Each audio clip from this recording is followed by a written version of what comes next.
Farmers, trust is everything. At Genesis Fertilizers, we're not just proposing to build a facility, we're building a future designed for you. With real progress already underway, we're closer to providing Western Canadian farmers with a reliable, locally produced fertilizer supply. Now is the time to take control of your farm's future. Learn more at genesisfertilizers.com/credibility.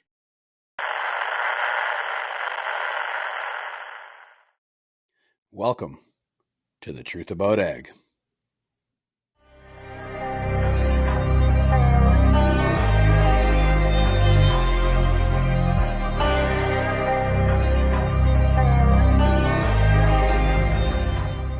Welcome to the Truth About Ag podcast, distributed under the Real Agriculture Media Network and powered by the Heber Group of Companies. I'd like you to like, share, comment, and subscribe wherever you get your podcasts. And we're also brought to you by Farmer Coach, the only entrepreneurial producing coaching program in Canada, as well as Maverick Ag. Let us help you build your legacy. So today, another big farm for the group. So instead of letting Christian lead usually on these, Jordan, first I want to thank you for coming on, but I want to give you a bit of a softball off the start. So I looked at the website. I know a little bit about you and the farm. Founded in 1899, fifth generation. Why don't you give us the play-by-play of how it started, and then where you came in, and the transition side, and how you grew it? Yeah, you bet. Good morning, guys. 1899, it's got some significance. It's on our email handle. A lot of our branding as well is done with the 1899 moniker. The records I have was 1897 was my great-great-grandfather came over, checked things out, came over from Odessa, Russia at the time. And the consensus was that things looked good. They could make a go of it here, and he went back and brought the first round of the Kambeitz family here in '99. They set up shop just north of Sedley, Saskatchewan, survived the first winter on their first quarter, and fast forward a few generations. I'm the fifth generation. My father and uncle were the ones ahead of me, and I was the only male Kambeitz left in the lineage. And I know my grandfather's last words were some words of encouragement and influence, and wanted to carry on the legacy. It wasn't a sexy time in agriculture, though. In the 90s, when I was going through high school and pondering what my future looked like, and I was really steered away from it. There was no conversation at the dinner table regarding ag, farming, any of that stuff. It was, go to university, get a job in accounting, finance, whatever it is, and make a go of it. So I think it was in my blood. It was a bit of a passion project for me, was, researching and investigating where the opportunities would lie in agriculture. And that led me down to a path at U of R in Regina. I did a degree in finance, and then went back and did a bachelor's in economics. And from there, did a few work terms at Farm Credit Canada. The last step there was in their audit department. And then I ventured off working for Agriculture Canada and some of their ad hoc producer support payment programs. Learned a lot on what was working and what wasn't working in agriculture and primary production, everywhere from British Columbia out to the Maritimes. Got to see it all. And at that point was continuing to acquire some land on my own. And I soon realized that, my grandfather and some of my aunts and uncles were divesting of their poorest land to me, which I thought was such a great deal. And, embarked on doing some rotational grasses, some forage programs, trying to regain some soil health in some of that land. And then during that period, for about 15 years or so, we had rented the majority of our land out to a couple of neighboring farms. And through that transition period of me going to school, we eventually, as those leases expired, carried on to take the land back and supercharge the farming model. And so I came back to farming full time in 2009, and the rest is history. We've been on a substantial growth curve and had a few ups and downs along the way, and some weather challenges and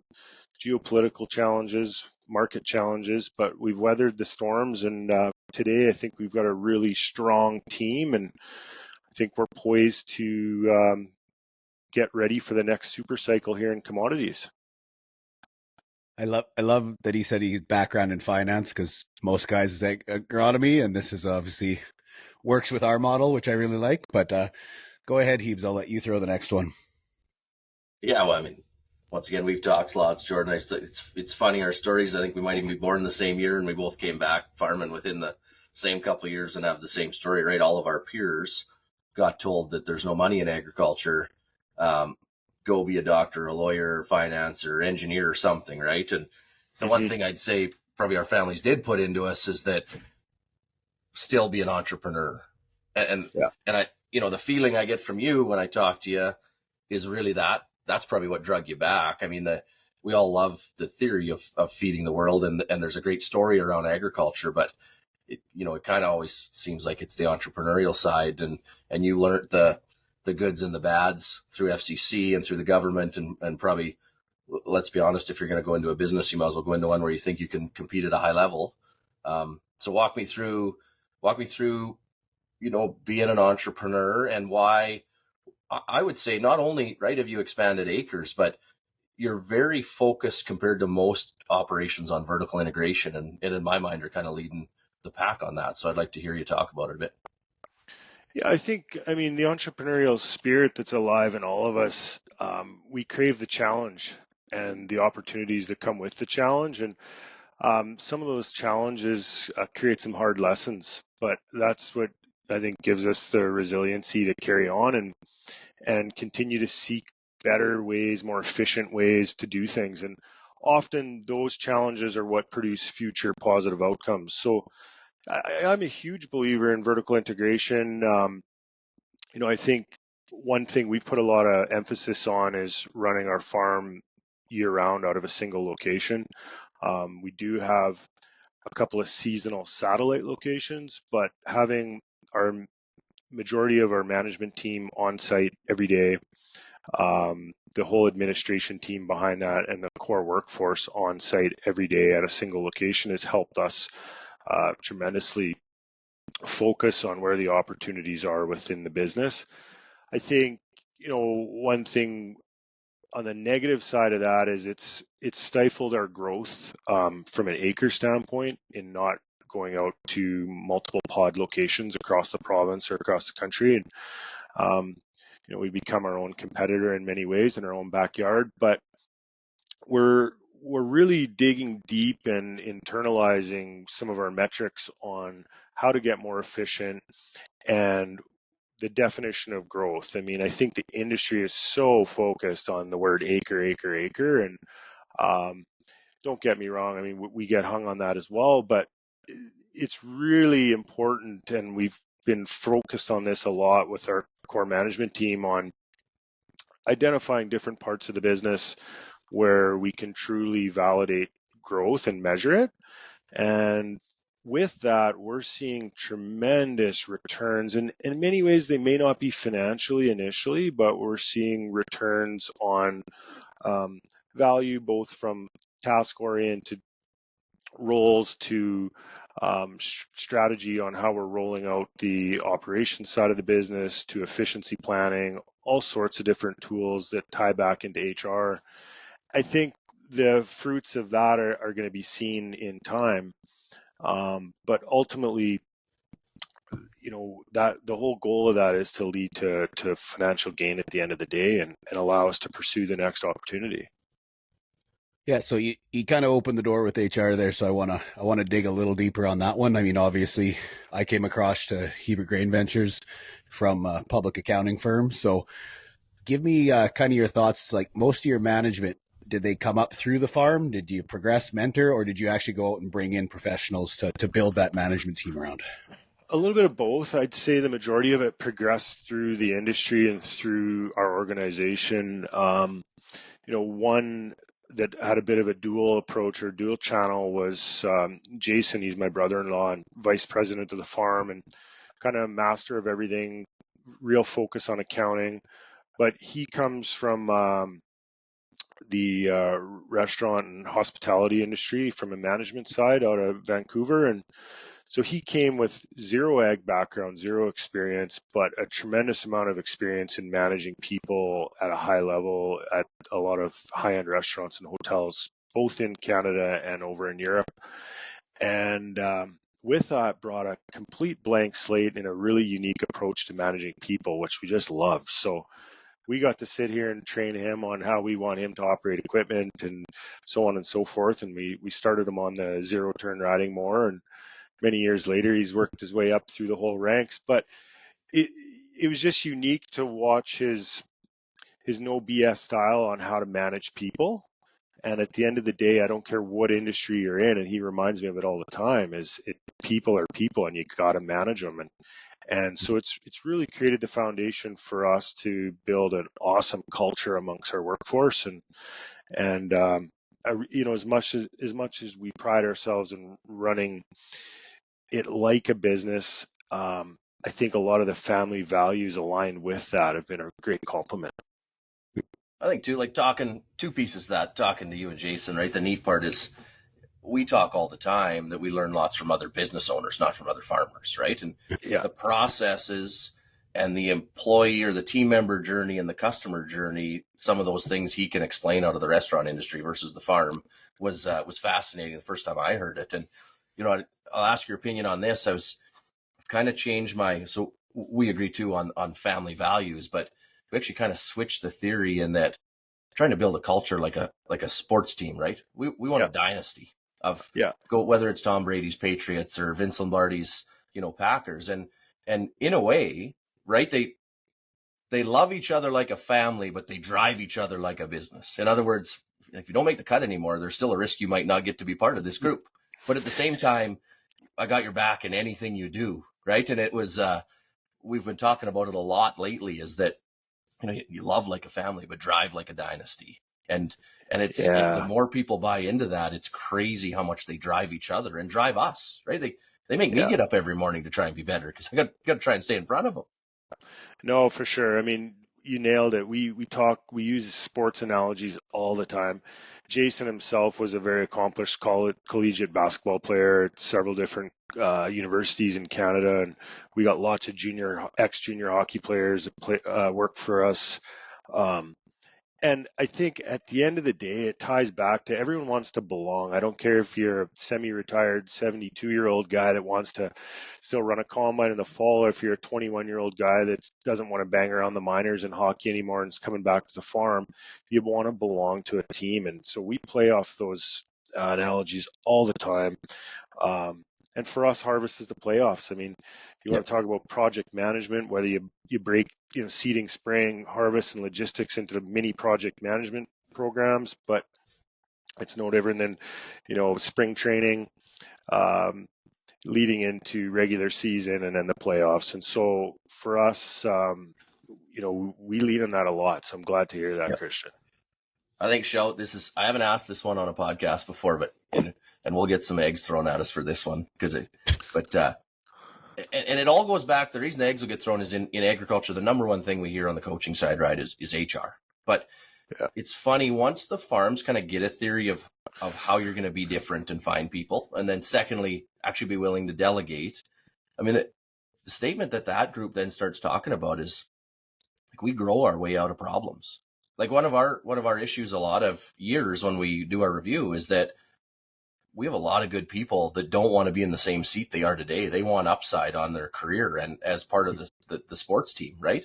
And so it's, that's the feeling I get from you guys and you and Jason, is that you've created this group that sometimes it has nothing to do with acres. You don't care. You're growing your way out of great people because those great people are pushing you to grow so that they can grow personally and be part of it, right? Yeah, absolutely. And it's a bottom-up approach in that. I mean, we're getting the next round of guys that want to be middle-level leaders and eventually be the guys that are making the calls and a big part of the management team. So it's interesting, and it forces growth in a way. Our farm manager, his name's also Jason. He was a grade 5 school teacher, and grew up on a mixed farm, and same thing. He went back to university and became a school teacher because parents thought it was a great idea to get out of ag, and it just ate him up looking out that window and at the beginning of September, and knowing the guys were out in the combines, and eventually he came back, and so he brings a whole nother dynamic for us on the process of learning, teaching, and the foundational roles of the mentorship in our program. And we're finding great success with that. You get these 19, 20, 21-year-old guys that they want a career in ag, and they want to learn how to become the next leader in the organization. I got two things. First of all, I noticed you didn't mention Ovechkin when you said dynasty, so that one hurts me a little bit. Purposely. Well, I think he's down a leg, I think, now, isn't he? Yeah. Saved a record for this year. Yeah. They won't let his walker out on the ice to score the last few. Secondly, the big one for me is that, like, we see it in industry all the time. I mean, when I started in the public accounting field, I knew where I wanted to go. I wanted to, manager, senior manager, partner. There's always that career projection, and no different. The firms and the businesses outside of ag have to grow to continue to bring good people on. Yeah. So I mean, it's not outside the realm. Like, we're not bringing that big aha moment. We're just copying other industries. For sure. But like Christian said, it's seen as not success when you start growing. And yet both of you have mentioned to me you this time, and Christian's mentioned it multiple times. The growth was not because we care about the acres or care about growth. It was more, we love the team, we love the culture, and they're actually referring people to us. So we're getting to the point where we're bringing guys on. We don't even need them yet, but we know that we're going to continue to grow. Yeah, absolutely. Yeah. I mean, our policy is we're always hiring, and whether we need it or not, I mean, we'll never turn down a great person. So whether that person is great in experience or great in mind and body, we will not turn them down. So it's been great. I mean, HR for us has not been an issue. I feel like our proximity to the city, we're on highway, and the culture speaks for itself. We get a ton of referral work for HR, and so it's been great. We got great retention. We have great seasonal retention and a real nice mix. So to your point, yeah, sometimes you're hiring guys that you don't need. Yeah. You may not need them today, but you're going to need them tomorrow. Well, like I said, I think it forces us, at the top to, one, have a growth mindset, but two, it forces you to delegate faster, because if you don't have enough people, you're always going hands in. You have to. There's no other way to get it done. Yeah. But as the team gets better and better, it's got to be pretty well-known statement around here. If you want to make more money, make Christian's life easier. But the problem is once they understand that, they're pushing you to keep coming up with new ideas, whether that be growth or vertical integration or process improvement or efficiencies, because they're hungry to do things better, right? And they're looking for that guidance and to be part of the idea, brainstorming to come up with those. Those are some of my most favorite meetings. Are that, a month after, 2 weeks after seeding, 2 weeks after harvest, you do the debrief, and everyone assumes it's going to be this major idea, right? And I can remember this year after seeding, the best idea was the rock picking crew asked for their own radio channel so they didn't have to listen to the guys in the seeders. They're just shutting them off. It's like, it's $150. We can make your life easier. Yeah. But it's sometimes those little things like you talked about, right? So how soon, Christian, before they kick you out of the combine? I'm not allowed in one very much right now. Yeah. To be fair, Jordan, I make more money if he's not in the combine seat. So there's a big push. Yeah. So now that you probably find that, right? The kids. So I was kind of working my way out. This year's the first year I haven't run a drill very much. So now, now my job's to kind of rotate through the machines and make sure I'm happy with how they're running, or if there's a big enough decision, if we're going to speed up the combines past what we normally do, that's probably a Christian call. But I mean, the other thing too is, Bentley's 12, he wants to run things. So I mean, I went and ran sprayers a whole bunch in seeding because he wants to run the sprayer and get him going. And so the kids have been great for, forcing me back into equipment. And my big thing is actually, I don't care so much if I run a combine. I love seeding, right? So not being in a seeder all day, every day, was actually pretty tough for the first few days. But it's just that teeter-totter, and I'm sure you have it too, is that I realized in life, I actually get way more satisfaction out of somebody on my team or in my, in my family doing something better than I can. That makes me more excited than doing it myself. So for it to just run when I wasn't out there, I mean, that's pretty fulfilling a lot of days. For sure. No. Yeah, I struggled with it. I was someone that my management style is I had to have my thumb on everything all the time, and it just killed me when I couldn't be there. Yeah. And in 21, I got COVID like 1 day, 2 days into seating. It was very serious. Took me down I missed all the seating, couldn't move, lost about 30 pounds, didn't leave my room for 3 weeks. And that was the turning point for me is we had a plan in place well prior. And I went down to the basement of my house and never came out. And magically, seating was done, and it was done how we wanted it to do, or how we wanted it to go, and no hiccups, no issues. And for me, it was the telltale sign that it means that we put a great team together, and we have process in place and strategy in place and backup to support it. And it really allowed me then to step back and realize where is my value in the business, and it's not necessarily behind the steering wheel. Well, I think too, the big part for me, and I'm assuming you'd find it similar, is that I assumed that I loved seeding and combining, right, and harvesting, when in fact, it was actually more guilt than it was love. I felt horrible that my team was doing it and I wasn't there. Like it ate me inside from a guilt perspective. But then learning that they actually took pride in being able to do it without you there, and part of the time probably didn't like you there, right? Yeah. It took a little while to get that through my thick skull. That's a good point. Yeah. So now that you've opened the door for equipment, I mean, I'm sitting in a case chair because John Deere hasn't sent me one yet, and obviously my counterpart here, if you cut him open, probably bleeds green. So why yellow? I think like every farm at some point you were running a little bit of everything, the old rainbow farm, and we were no different. But at some point we realized that to be successful going forward, and I think it's like this in any sector, any business, you got to partner with great people. And what does that mean? Well, I think that's equipment, that's accounting, that's finance, any of the consulting side of it, health, safety, all that. So for us, it came down to, who do we want to align ourselves with on the equipment? At the time, Marcus and New Holland, family-run organization out of Emerald Park, just east of Regina. Proximity was good for us. Like all brands, they all had good offerings that checked most of the boxes.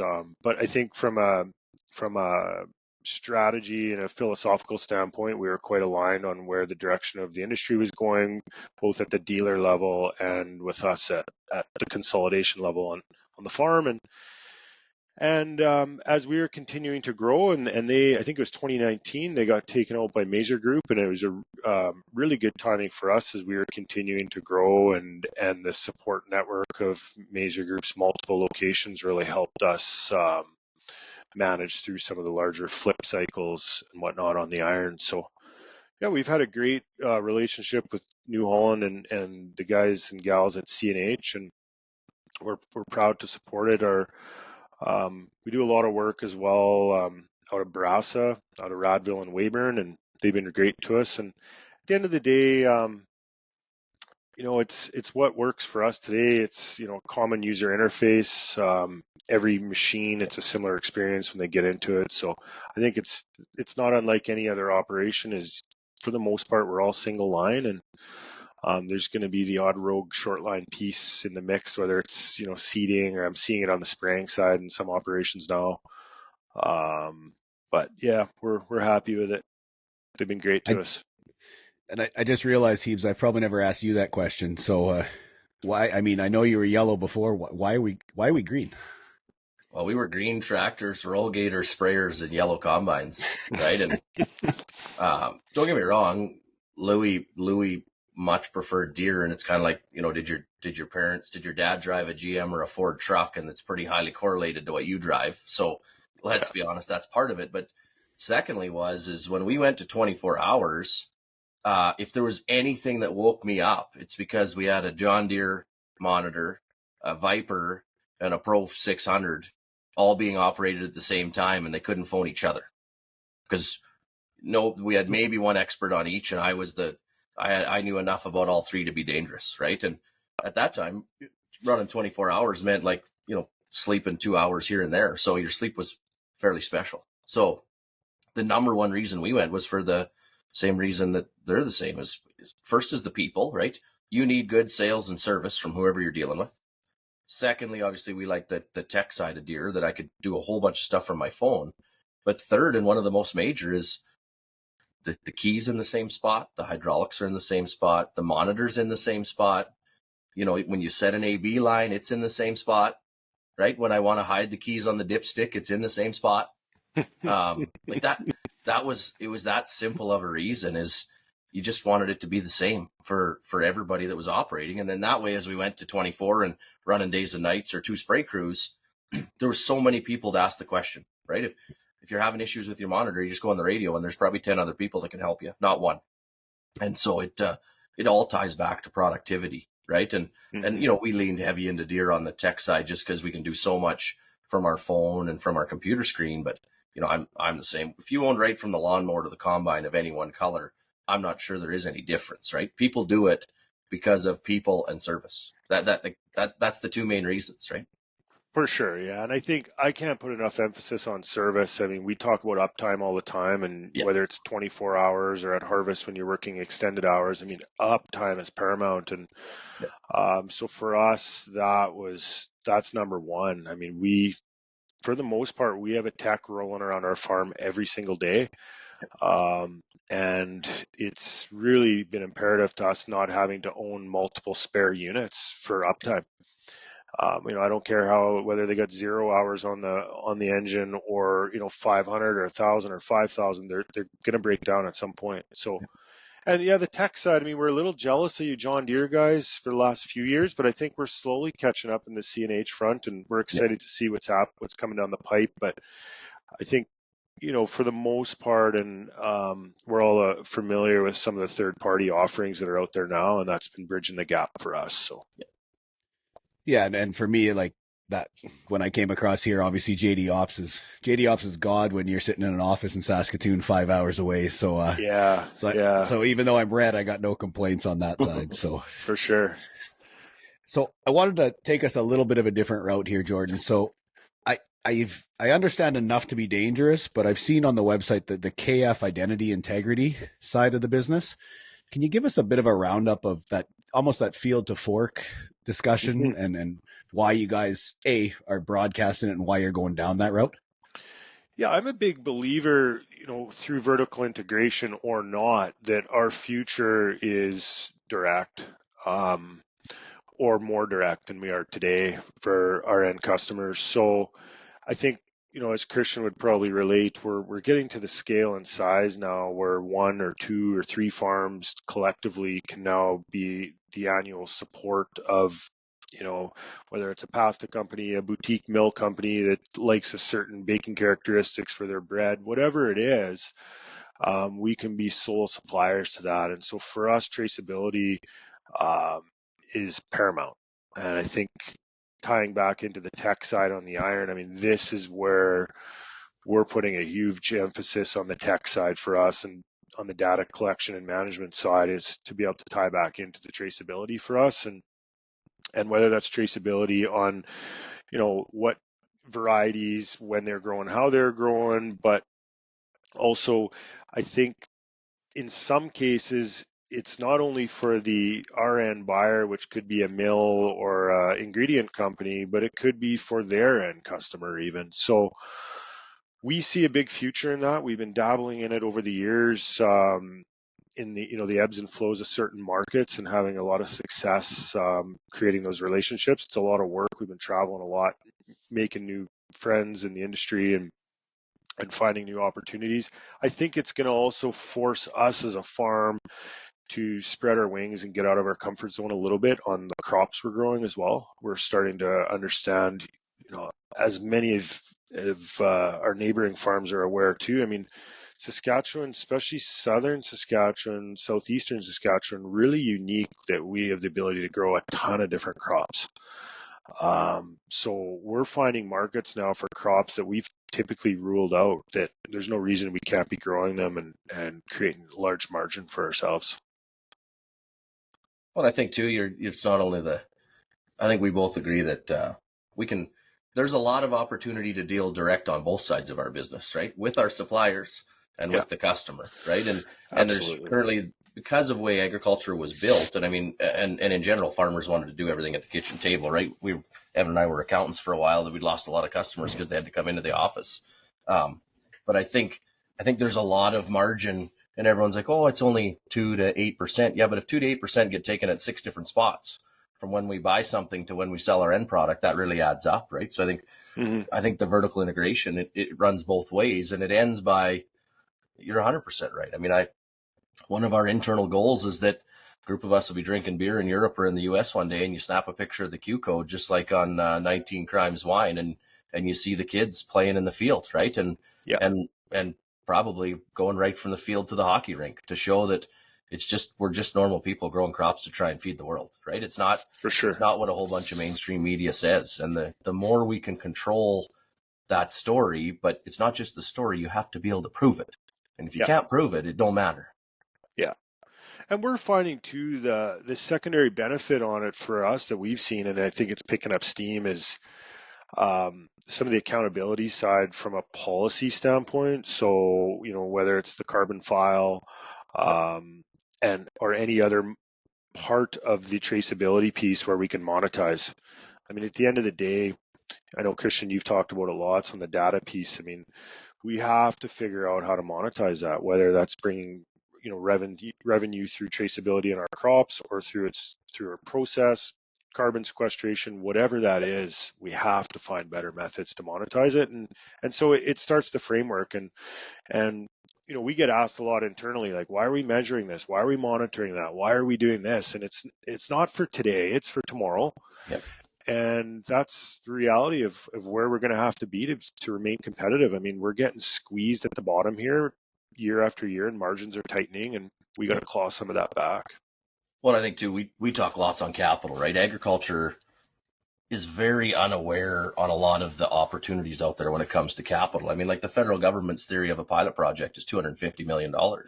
And so in agriculture, we'll hear this, you investor in land. Well, actually, to be honest, on my own farm, I might rent some land from an investor, but I don't have any investors in my farm. But if I'm going to do $100 million pasta plant, I probably can't do it by myself. And so if you can't have the data to prove the story, because the only reason we're going to get private equity or a company to partner with us on an end user type product is because they like the story of where it's coming from and the network we have that they don't have.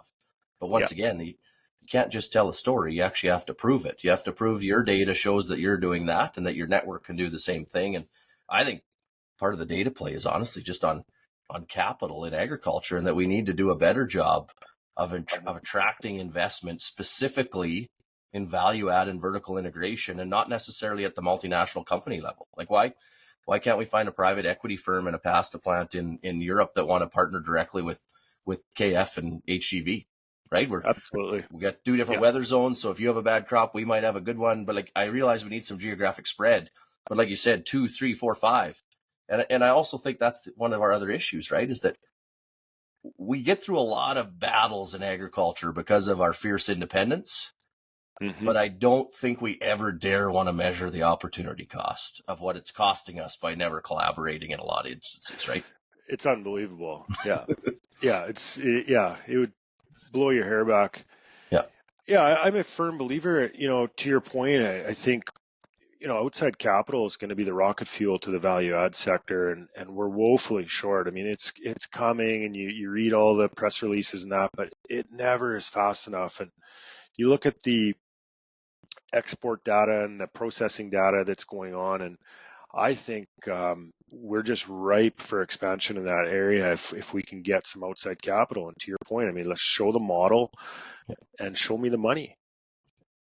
Yeah, I think if we could turn every commodity into what canola's pulled off in the last 20 years, right? Like our raw commodity exports have just nosedived, even though we grow way more, and it's all because of York and Saskatchewan, right? And but how do we have that on every crop? Like in today's world, freight kills margin, and we're shipping raw everything everywhere. It's a little backwards. It is. Well, and I think the scare, I mean, I hear it lots in the coaching side and everything else. The scare tactic is private equity in agriculture, right? Like that's a big no-no, and that's a bad. But now what we're starting to see is those discussions. I mean, land values where they are, tight margins where they are, the amount of capital intensity farms are taking, not just on the value side, but now guys are starting to have those discussions of how do we get some of that equity into agriculture. And only that, and then I'm not even talking just the land side, I'm talking farm side. I mean, I'm talking to 2 farms here that have strong HR policies, strong teams in place, strong processes and procedures. Is there not, I mean, are we not talking about goodwill on these farms? Because that's where the next discussions go is how do you value an actual farming operation? And I know I'm talking in the clouds here right now, but keep that to yourself, Evan. We don't want New York to actually know what the internal margin could be on the OpCo. It's kind of good for us sometimes that public companies don't understand that there's real estate and OpCos and farms. We can trick them. Yeah. But borrowing money at a multiple of an EBITDA, right, is it's the ultimate goal. Yeah, it's a big miss. I think, not to go down the rabbit hole on the Farmland Security Act, but I think, as we're seeing a lot of the larger operations divide up land ownership and ops, that's where the opportunity exists on the ops side. And I think we're going to see it. It's just a matter of time. I mean, every other sector's that's what supercharges it. And it's a pride thing. We're a heavy proprietor based industry in this province and this country, and we're getting in our own way. Yeah, big time. Well, I think too, the interesting story is, Evan, you bring it up in the coaching group, is that the farms that we know that have grown, and like I said, I could care less about size. If you went from 500 acres to 3,000, or if you went from 5,000 to 100, I don't care. Growth is growth. They actually figured out private equity. They dealt with one of the hardest private equity banks in the world, and that's your parents, because they're emotionally charged, right? It took 50 plus years to build that up, and they don't want to lose it, right? And yet the farms that have succeeded actually we call it a succession plan. You want to know how you deal with private equity? Show them a good business plan and make them more money, right? Yeah. It's not actually by throwing an elephant around and making everybody feel good. An easy way to piss everybody off is don't have any cash and lose the equity. That's a real simple way to make a succession plan or a private equity arrangement not work. And so it is actually happening in agriculture. It's just we try to pretend we're different. Like a farm is actually no different than, I got good friends that run car dealerships, right? They pay rent on their land every day. They have a bunch of employees. The only difference is they get to sell cars every day of the year. And we only get to sell one crop, which means we actually need to move faster on everything we learn in a year, not slower. Yeah.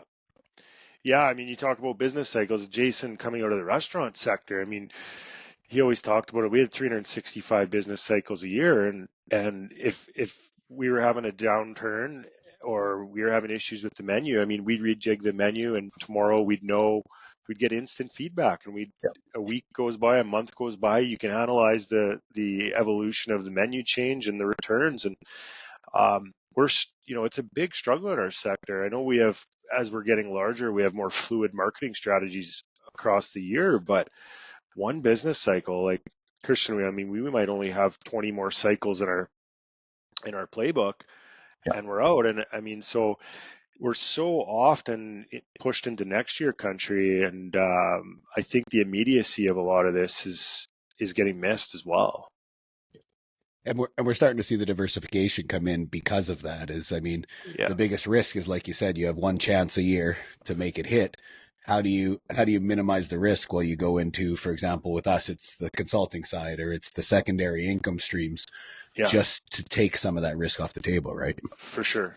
Yeah. But I think agriculture's actually done a pretty good job of starting. So, I mean, nothing to throw this against people, but like back in the day, farmers actually called diversification a way to stay busy 365 days a year. Yeah. Or they had grain and cattle, or they had cattle and pigs, and it was like, what's making you more money? I'm not sure, but every morning when I get up, I got work to do. right? And I think that's, you're starting to see some interesting things now in the diversification where there is a focus on where it can add additional margin to what they're good at, right? So you're right. We did consulting. I mean, Jordan, it'd be good to hear you talk about like your storage and handling facility, some of the best I've ever seen, right? And the next one is selling inputs on the side. I know farms that are doing that, right? Like it's something that agriculture is starting to get better at, right? So I mean, I think if you the one question I keep asking everybody right now, and this kind of ties to your data tracking and your storage facility, is, you know, where's the industry going to be in 5 years? And obviously you have some opinions on that. And what are you doing this year to get there, right? And yeah, I mean, I think we're on the path already. I think we're seeing, whether you like it or not, I mean, consolidation is happening at a rapid pace at all levels of the industry. You know, no different than, I mean, my story earlier on our equipment dealer. I mean, we went from dealing with a single store location to they got acquired by a 18, 19 store group, and the same's happening on the farm side. I think back to producers controlling their commodities, producers controlling their relationships, both on the buy and the sell side. I think we're seeing more direct to business approach. We call it the DTF in the ag retail world, which is, you talk to the big multinational chem companies, they're starting to roll out and dip their toes into it just slightly about getting a little closer to dealing more direct with the customer. I think the one uncertainty in my mind is policy. I think we've seen a big change in the U.S. from a government standpoint. I think we're all expecting a change on this side of the border here next year. That remains to be seen on how that impacts direction and policy for us. We're preparing ourselves by bolstering a great team. We're building policies, procedures, SOPs that are going to bulletproof us going forward. Diversification is rampant in our organization. I mean, everything, we've tried it all. I mean, custom application, aggregates, you name it. We got a couple of big fertilizer sheds that we're operating on behalf of ADM, which is working good. We're involved in a couple of ag retail locations, grain handling, storage facility, tolling. So lots of different opportunities there. My encouragement is for people to get out of their box. I mean, I was always told, stay home, stay stupid. We're trying to get out, meet with other farmers, other people down the value chain of ag. We're trying to broaden our wings a little bit and get out to farm shows, whether it's in Europe, US, South America. Everywhere's doing it a little different, and it may be from the field operations side to the business side to the value add side, but there's opportunity out there. We got to find it. Hebes, why don't you answer the same question before we close off here? Where it's going to be in 5 years. Tell me where I'm going to be in 5. Yeah, I think it's funny. I come up with a question, but this would be more typical that Jordan and I would talk about at a rink at about 7:45 a.m. in the morning when there's nobody else to talk to and we're watching hockey. But I'm the same. I think vertical integration right from our suppliers, multinational companies, right through to our customer is something that the farm can win at, right? People trust farmers and they want to have more direct relationships. And I mean, everyone currently is kind of scared of RFK, but if you look at it, like, he actually wants farmers and people to deal more directly with consumers. Do I agree with everything he says? No, but that all the hands in the pocket all the way through is tough. I'll put a plug in too. I got a good buddy right now, Kip Tom, who's getting his name thrown around to be the next U.S. Secretary of Agriculture. And I mean, the guy's farmed 16 to 20,000 acres in Indiana and 5,000 or 6,000 in Argentina for 30 years. He's like the world's biggest seed grower for both DuPont, Dow, Corteva, and Monsanto. The theory that his name is even being thrown around is amazing, because he'd be fantastic for not only American agriculture but North American. And I think that I agree is that we have to focus on vertical integration. We have to focus on policy and ensuring that policy is moving us forward, not forcing us to stay the same. And then, I mean, you can say the typical things, right? Cash flow and team, but that's just my job. That's our job, is cash flow and team. What are the big picture things in 5 years? And, that's what I think. Vertical integration, policy, and then I do think access to capital is going to be a little more interesting in the next 5 years, and the opportunities that come because people are looking for it. And then the last piece I would say is we kind of always try to look at what's not changing, right? And I'm the same. My argument is consolidation is not changing. So I'm not going to fight it because, it's no Bayer buying Monsanto, right? Mazer's buying out Marcusson. Like, it's going to happen. And so how do we set ourselves up for success within a system like that and honestly have any power, right? Because we can't be separated at the bottom. Yeah. Who's telling our message though, Christian? I mean, this is what I wonder. Who's sharing the message, in the next 5 years? And the same, are we sharing the same message? I'm just struggling currently with, I feel like they're not all heading north. I mean, the messages are kind of going northeast and northwest and maybe generally tracking the same end direction, but not getting there at the same time. And so the voices don't feel loud. And that's my concern is, how do we get consolidation of lobby groups or of our message for that matter? I thought we talked before that we were going to try to not piss anybody off more than normal. Yeah. So I mean, I'll take this back to data. This actually all starts with how the federal government defines a farm, right?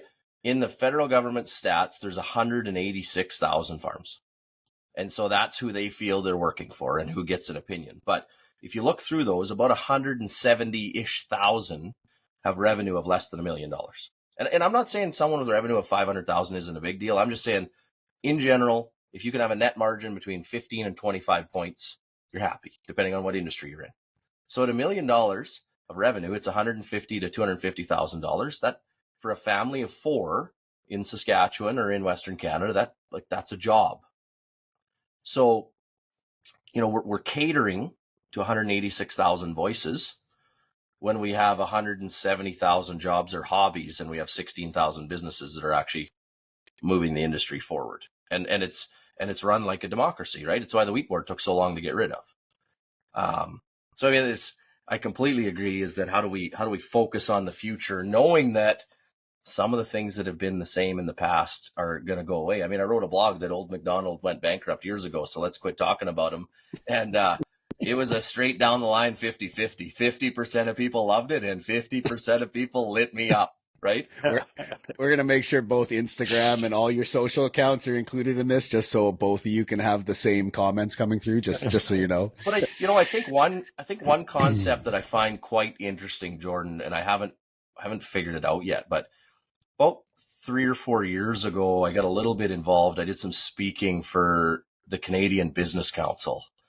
And I read the guy's book that started it, did some work with Alberta.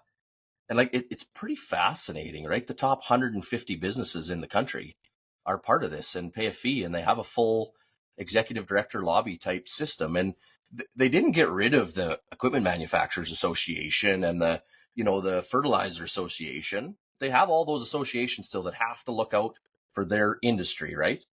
But what they did do is say, we're the biggest or the best 150 businesses in Canada. Maybe let's just kind of operate a little bit under the radar. We don't need to be flashy, but let the government know and let other countries know, if you need to come talk to somebody about what's actually going on versus what might be on the news, come to us. We can be a sounding board. We can tell you what we're looking at doing, because to be honest, we don't care what the government's doing. We're going to run our business the way it is. We value the associations because we want our industry to still be good, but we're here to talk about 5 and 10 years from now. And I've, don't get me wrong, I've woke up the odd night in the middle of the night and whiteboarded what would the Grain Farms Council of Canada or the Progressive Farms Council of Canada or the crazy, whatever you want to call it, what would it look like? And it can't just be 5 big farms out of Saskatchewan, right? It's got to be across. But what would it look like? What would we be asking for? But I do know one thing. I wouldn't be telling the federal government to spend 80% of their budget on historical programs versus the future. And And I mean, to calm this over a little bit, acres honestly have nothing to do with this, because when we talk about those farms that would be part of this, it's based on the mindset, the progressive, the guys who are actually looking out for the industry going forward. It has nothing to do with acres, and we've said that multiple times on this podcast. Is size is not just acres. I'll give a shout out to a really good friend of mine, and I haven't been in touch with him too much in the last couple of years. One of his teenage daughters just went through cancer, but his name's Mark Brock, and his wife is Sandy. They're out of Ontario. Mark was he was the head Ontario grain growers for a number of years. Sandy, some people know as Sheepishly Me. She's got a sheep farm outside Ontario, like huge YouTube following. They are phenomenally progressive people. They understand policy. They understand marketing. And I think they farm, 2,500 acres, maybe even less, corn and beans. They have a big sheep farm. They are in my top 5 most progressive operations I've ever met in the way they think.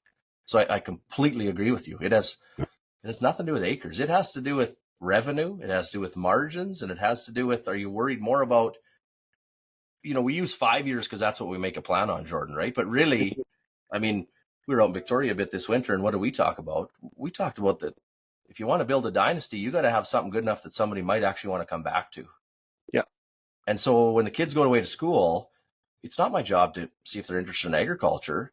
It's to have something for them that is interesting enough that they might come back because it's interesting and it's going to continue.